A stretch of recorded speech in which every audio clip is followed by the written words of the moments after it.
and I will be the first one to probably address you in English. Dispensame. Pero no está fácil para mí hacer papiamento. So with that, I'll also be very honest. When actually Muriat received the invitation, and he has to excuse himself because he's abroad, he asked me to fill in for him.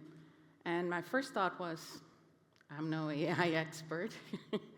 And so I understand that is not the idea of our presentation. I have 4 minutes to indicate to you what it is and how we do apply AI within our day-to-day. And to be very honest, at first I was like, do we really consciously? We do. But it has slowly slipped into what we do and how we do it, and we go about it. And some of it is consciously, and some of it is probably unconsciously. So I'm going to walk you through some of the applications. I'm guessing there's a lot of non-marketeers in here. It's a bit technical, so I'll try to simplify it in the way I understand it, and we apply it as well. So with that said, AI implementation at the Curaçao Tourist Board. Just everyone understands what we do at the Curaçao Tourist Board. We promote the island abroad to ensure that we receive the best possible visitors to the island of Curaçao, and we do that with great pride and pleasure. We're active in 8 primary markets and 6 secondary markets, and then there's a few more. But at the moment, this is the focus as it is.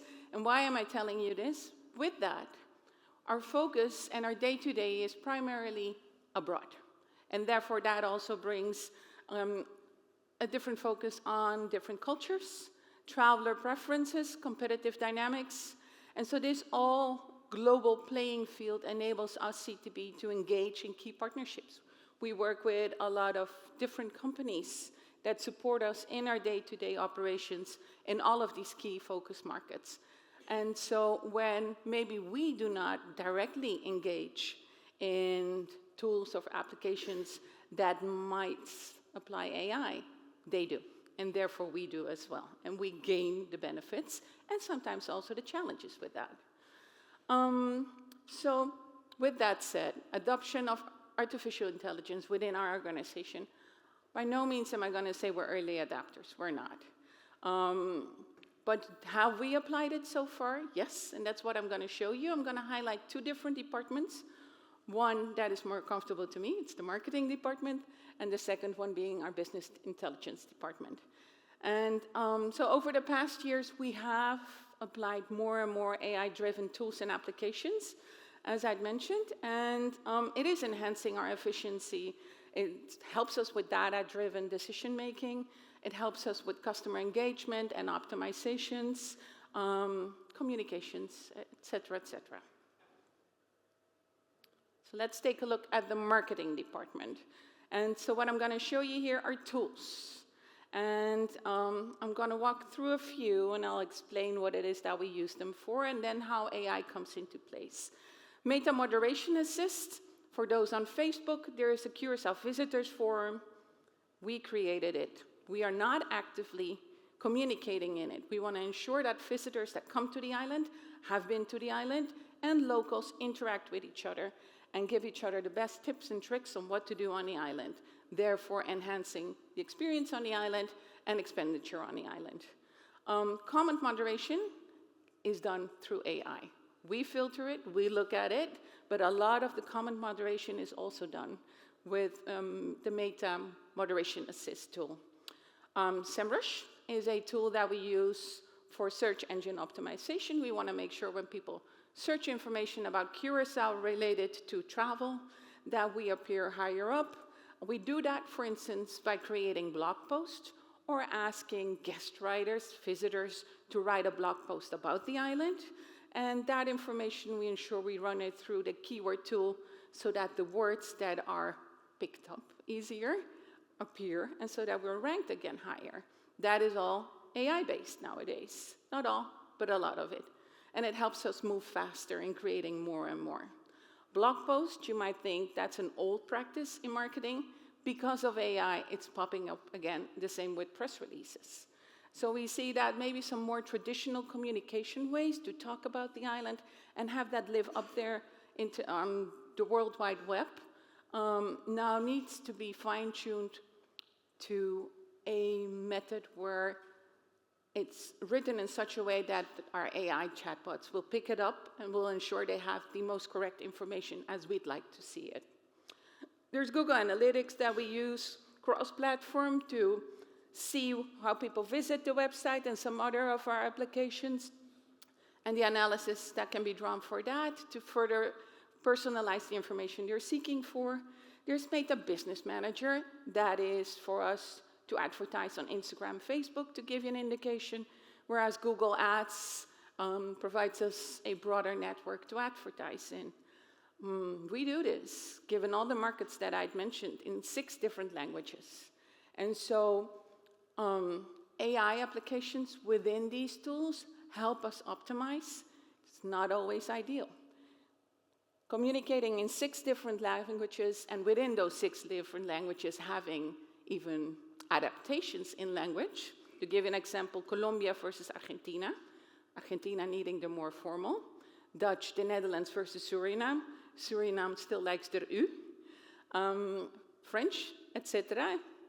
Different in Canada versus France. This is where we still run into challenges. If in AI, the clearer we are in our prompt and our request, the better it will serve us. But working in that many languages, countries, and audiences does also provide us challenges when it's fully automated. And so that's some challenges that we're running into, and there's a few more pitfalls I'll address in a few. We use AI Max for search campaigns. It helps us optimize matching of what people are searching for and making sure that we appear. It helps us also optimizing the cost that goes against it. Media fillet, we have a lot of content. We live in a digital world, so we need to post every day, not only in one platform, not only in one format. It's Instagram, it's Facebook, it's YouTube, it's TikTok, it's all different formats. We manage that in a digital asset management system, and that helps us, again, with an AI tool, to be able to label them faster and categorize them the way that we'd like.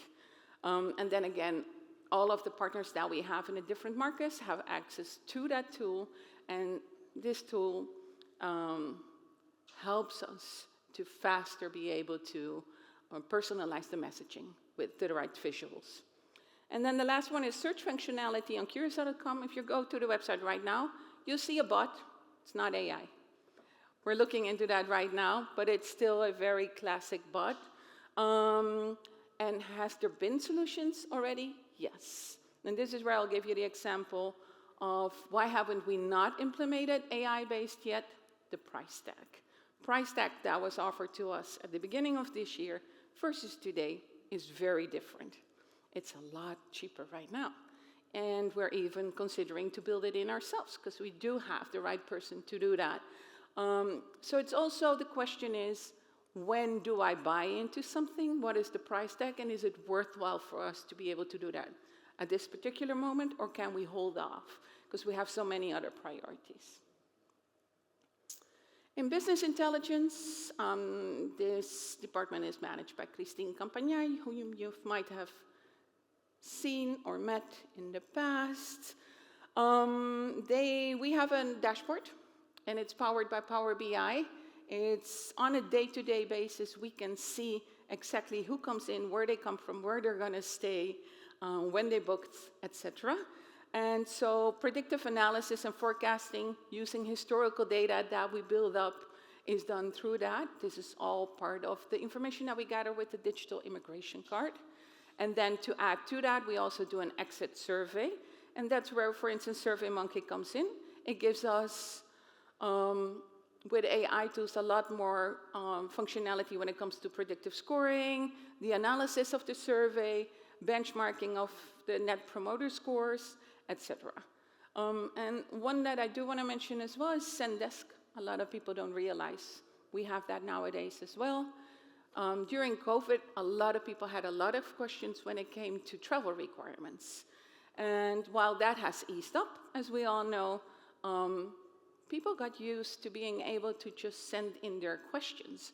We have a team that responds on a daily basis to these questions, whether they come through Curaçao.com, a DM through our social media, or any other more general means of communication to us that is not our personal emails. Still, a team of 4 is categorizing them, answering them, but we know there's ways to go about it with AI. Zendesk is now providing that as well. So we do anticipate that in the upcoming first half of 2026, 30% of those answers will be done through an AI agent within Zendesk. So looking ahead, as I said, we do it consciously and unconsciously. It grows rapidly, and I'm sure you're going to address that in the next sessions, right? We'd like to leverage it more and more within the organization and therefore be able to provide better service to our partners, stakeholders on the island, and abroad. And pitfalls that I'd like to hopefully see discussed and/or in the longer-term strategy. There's a lot of data that comes with that, and we need to be able to also process it. I find it personally very hard to get the right people to be able to assist me in working with these tools, prompting it correctly, being able to analyze it and process it. And then also we should not forget to look into the privacy regulations as we work in so many markets, not just this one. And there's always the human touch. It's storytelling what we do. We want to ensure that how we portray the island abroad meets the expectation of the traveler. And we try to do that in the best possible way. Anything automated still will not give us exactly the tone of voice as we'd like to see it. Will it come soon enough? Yes, we expect so. But at the moment, we do realize that that human element in reviewing our materials and initiating it mid and end is key in how we create our output. We welcome the national strategy and look forward to being part of that. Thank you so much.